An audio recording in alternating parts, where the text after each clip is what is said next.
என்கிட்ட எல்லாரும் மோஸ்ட்லி கேட்ட கொஸ்டின் பிரம்ம முகூர்த்தம் என்றால் என்ன? என்னோடய நம்பருக்கு கால் பண்ணி நிறைய பேர் பிரம்ம முகூர்த்தம் என்றால் என்ன அப்படின்னு சொல்லிட்டு கேட்டாங்க.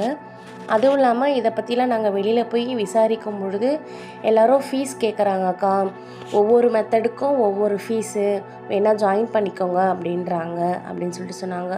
ஆமாங்க, இது வெளியில் நிறைய பேர் வந்து ஃபீஸ் பே பண்ணி படிக்கிற மாதிரி இருக்கவங்க, கற்றுக்கிற மாதிரி இருக்கும். ஏன்னா நானும் ஃபீஸ் பே பண்ணி தாங்க இதை கற்றுக்கிட்டேன். இதை வந்து நான் உங்களுக்கு ஏன் சொல்லித்தரேன்னா, எனக்கு தெரிஞ்சதை மற்றவங்களுக்கு சொல்லலாம் நான் அந்த ஒரு நோக்கத்துக்காக தாங்க நான் சொல்கிறேன் நான். ஏன்னா இந்த ஒரு கோர்ஸை நான் வெளியில் போய் கற்றுக்கிறதுக்கு நான் ரொம்ப கஷ்டப்பட்டேன் நான். அதுபோல் மற்றவங்க யாருமே கஷ்டப்படக்கூடாது. நிறைய பேர் ஃபீஸ் பே பண்ணி படிக்க முடியாதவங்க நிறைய பேர் இருக்காங்க. அவங்களுக்காக நான் இதை சொல்கிறேங்க நான். யூஸ்ஃபுல்லாக இருக்கும் கண்டிப்பாக நான் நினைக்கிறேன். பிரம்ம முகூர்த்தம் என்பது வந்து இது வந்து ஆன்மீக ரீதியாகவும் பார்க்கலாம், அறிவியல் ரீதியாகவும் பார்க்கலாங்க. நம்ம வந்து ஆன்மீக ரீதியாக பார்க்கும்போது காலையில் 3:30லேருந்து 5:30 வரைக்கும் வர நேரத்தை, அதாவது சூரிய உதயத்துக்கு முன்னாடி வர நேரத்தை தான் நம்ம பிரம்ம முகூர்த்தம்னு சொல்கிறாங்க. பிரம்ம முகூர்த்தம்னா பிரம்மானா என்னது? படைப்பு ஆற்றல், படைக்கிறவர். அவரோட ஆற்றல் அந்த நேரத்தில் ரொம்ப அதிகமாக இருக்குன்னு சொல்கிறாங்க. பிரபஞ்சத்தின் படைப்பு ஆற்றல் உச்சத்தில் இருக்க டைம் தாங்க பிரம்ம முகூர்த்தம். இந்த டைமில் தான் நிறைய தெய்வீக சக்தி இருக்குதுன்னு சொல்லிட்டு சொல்கிறாங்க. நம்பப்படுற இந்த டைமில் தான் ப்ரேயரு இல்லை வந்து தெய்வத்துக்கான வழிபாடு பண்ணுறது எல்லாமே இந்த காலையில் டைமில் தான் செய்வாங்க.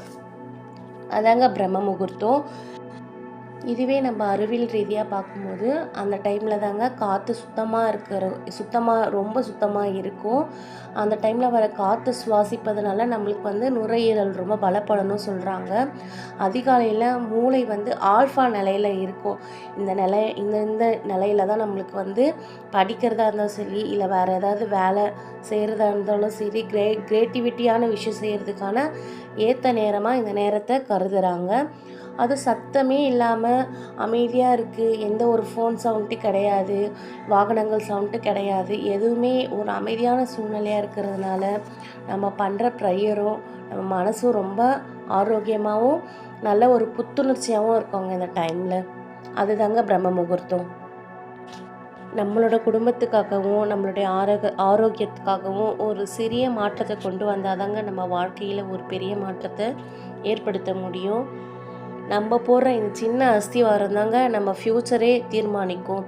அதுக்காக இந்த டைமில் தான் எழுந்தால் தான் நீங்கள் ஜெயிக்க முடியும் நான் சொல்லலை. சில பேரால் செய்ய முடியாத விஷயத்தை கூட இந்த காலையில் எழுந்து நம்ம ப்ராக்டிஸ் பண்ணும்போது அது நம்மளுக்கு வந்து நிச்சயமாக கை கொடுங்க. அதுவும் இல்லாமல் பிரம்ம முகூர்த்தத்தில் எழுந்துக்கிறது கொஞ்சம் கஷ்டம்தான்.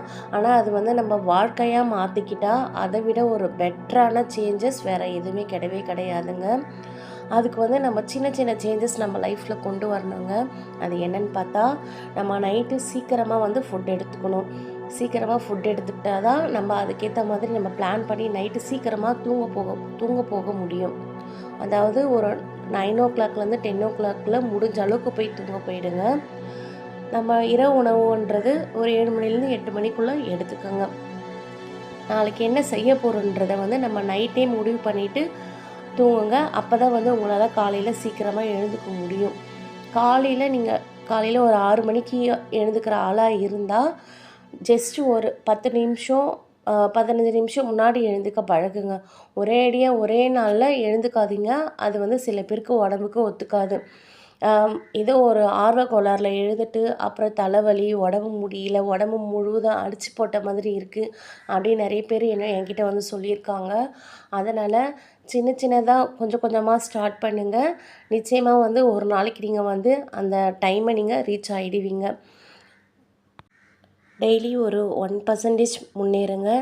நிச்சயமாக நம்ம அதை திரும்பி பார்க்கும் பொழுது நம்ம அடைய வேண்டிய இலக்கை கண்டிப்பாக அடைஞ்சிருப்போங்க.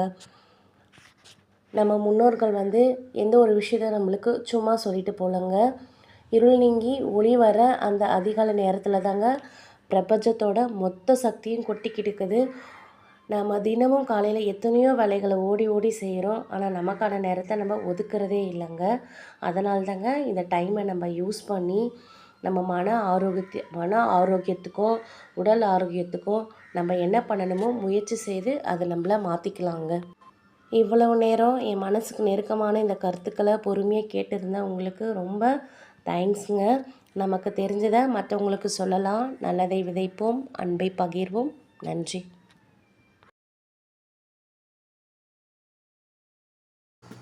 இந்த வீடியோ உங்களுக்கு கண்டிப்பாக யூஸ்ஃபுல்லாக இருக்கணும்னு நம்புகிறேங்க. இந்த வீடியோ உங்களுக்கு பிடிச்சிருந்தா ஒரு லைக் பண்ணுங்கள், உங்கள் ஃப்ரெண்ட்ஸ்க்கு ஷேர் பண்ணுங்கள். நம்ம சேனலை சப்ஸ்கிரைப் பண்ண மறந்துடாதீங்க. நன்றி.